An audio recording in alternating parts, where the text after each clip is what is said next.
So today I'm going to show you how to make this bench right here in one day build. Basically what I'm going to be doing is building a little couch, little bench sort of thing for the back porch, building it out of pressure treated lumber. Basically the idea started off with thinking about making some Adirondack chairs and that sort of thing, and really kind of going off of that design of having sort of a nice leisurely sort of relaxed seating position, having something that's not going to be directly in the weather, but you want it to be weatherproof because it's going to be in a covered porch.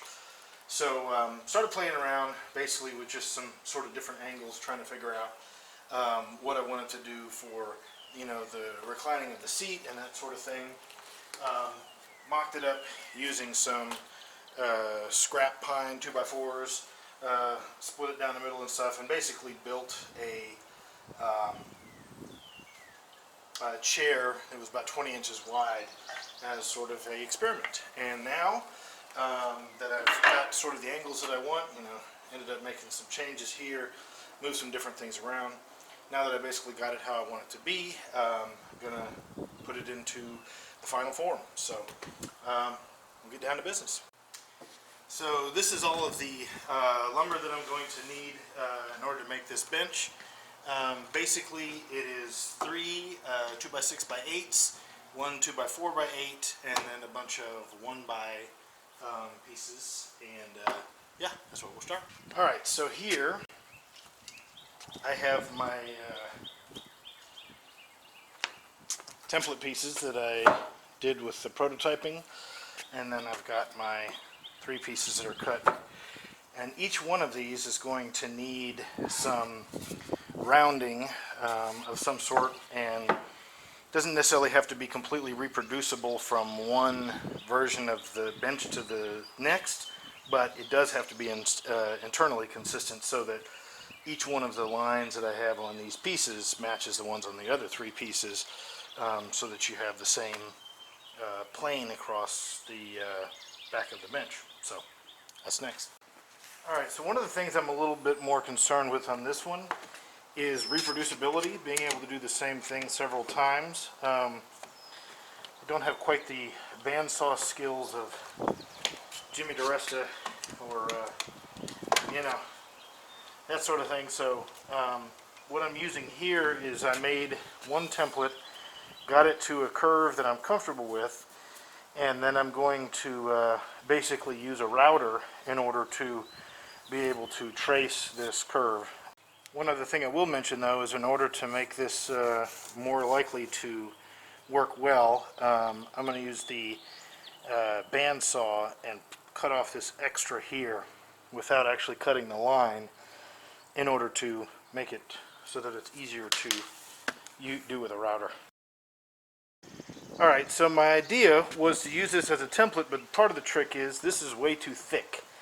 And so my follow bit can only come out so far. So what I'm going to do is actually start here, get the groove in there so that I can set my bearing in here, and use the other type of follow bit to be able to finish this cut. Alright, so that happened, but it wasn't all that ideal. I think I would be better off making a template out of 1x. That is reasonable. This won't be a surface that people will touch. This will just be a mounting surface, so I think that's probably good enough. Don't think I would do it that way again in terms of trying to go into the wood like that with a bit that doesn't cover the amount of distance that it needs to. So, but it happened, it worked, so keep on moving. Alright, so you know what I don't want to do? I don't want to make the same mistake twice. So what I'm going to do is actually make a template. I've got some 1/2 inch Baltic birch, and I'm going to make a template for this cut, and then I can use that as my trace for these other ones that I need to do. And the thing that that'll allow me to do is actually to attach the same piece from both sides. I can attach this to the top or the bottom, and then I'm just going the depth of the actual bit that I have rather than trying to stretch it and all that kind of stuff. So the other nice thing about a template is that that gives you an opportunity to do any kind of last minute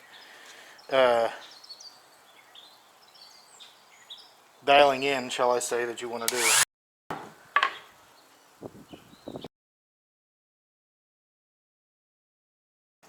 So this can be where it's nice to have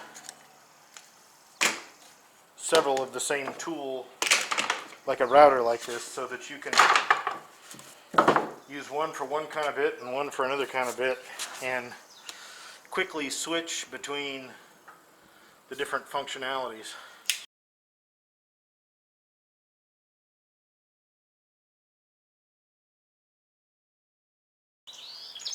Alright, so not necessarily the right way to do this, but, or I'm not going to claim that this is the right way to do this, but what I'm doing to get a circumference that's consistent across the front here is I basically found one that I liked, and this will be the foot of the, this will be what sits on the ground, and this rounded edge is to keep it from being tipping that way. I originally built a prototype with a cut right here, and because this is the only part that's on the ground, I found that it made it a little bit tippy, so this is actually meant to make it where it's a little bit more stable. So what I did was basically found an angle that I liked that for the front of this foot, and now I'm transferring down where the center of that radius is, I guess is what it is, and